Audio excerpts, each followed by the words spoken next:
வணக்கம் மக்களே, இது எங்க ஏரியா. எங்க ஏரியாவில் என்ன கெத்து அந்த தலைப்புல தான் நம்ம பார்த்துட்டு இருக்கிறோம். நம்ம பார்த்தீங்கன்னா காஞ்சிபுரத்துல இருந்து பேசுறோம்.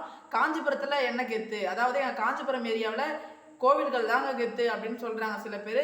காஞ்சினாலே காமாட்சி அம்மன், கைலாசநாதர் கோவில், ஏகாமநாதர் கோவில், சித்திரகுப்தர் கோவில், காஞ்சியிலே பட்டுக்கு பாரம்பரியம் நம்ம காஞ்சிபுரம் தாங்க. அதே மாதிரி பட்டுக்கு பிரபலமான ஒரு காஞ்சிபுரத்தை பற்றி தான் பாரம்பரியமான முறையில் நம்ம காஞ்சிபுரம் மக்கள் கிட்ட இருந்து நம்ம பேசிட்டு இருக்கிறோம். ஷர்மிளாமா, கைலாசநாதர் கோவிலை பற்றி நீங்க சொல்லுங்க.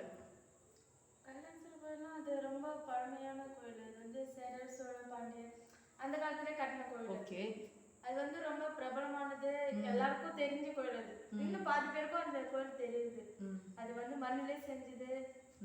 எனக்கு எதனா கொஞ்சம் மன கஷ்டம்னா சண்டே ஆனா அங்கதான் போய் கொஞ்சம் ரிலாக்ஸா ஆயிட்டு வருவேன். ஃபேமிலியா போவீங்களா இல்லை தனியாக போவீங்களா? ஃபேமிலியா போயிட்டு கைலாசநாதர் கோயில் கிட்ட போயிட்டு ரிலாக்ஸாக மனநிலைப்படுத்தி ஒரு ரெஸ்ட் மாதிரி எடுப்பீங்க, அங்கே தியானம் மாதிரி பண்ணுவீங்க. இது என்ன நினைச்சாலும் அதெல்லாம் அப்படியே நடக்கும். கொஞ்சம் ரிலாக்ஸாகவும் இருக்கும் மைண்டுக்கு. மொத்தத்தில் காஞ்சிபுரத்தில் கோவில்கள் தான் ஃபேமஸ், பட்டுக்கு பாரம்பரியம் நம்ம இதுதான்.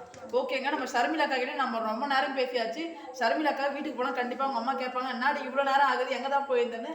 அப்படி நம்ம அம்மா கேட்டாங்கன்னா, அம்மா இது எங்கள் ஏரியாவில் என்ன கெத்துன்ற நிகழ்ச்சியில் மோனிஷ்ன்ற தம்பி எங்கள் ஏரியாவில் என்ன கெத்து அப்படின்ற தலைப்பில் மோனிஷ் பேட்டி எடுத்தார்.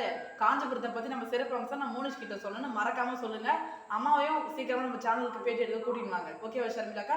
நம்ம ஷர்மிளாக்கா கிட்ட பேசியாச்சு, ரொம்ப பொழுதும் கடந்துச்சு. ஆனால் நம்ம நிகழ்ச்சி இதோட முடிவு போகிறது கிடையாது. நம்ம அடுத்ததாக ஏகாமநாதர் கோவிலை பற்றி நம்ம பேச போகிறோம்.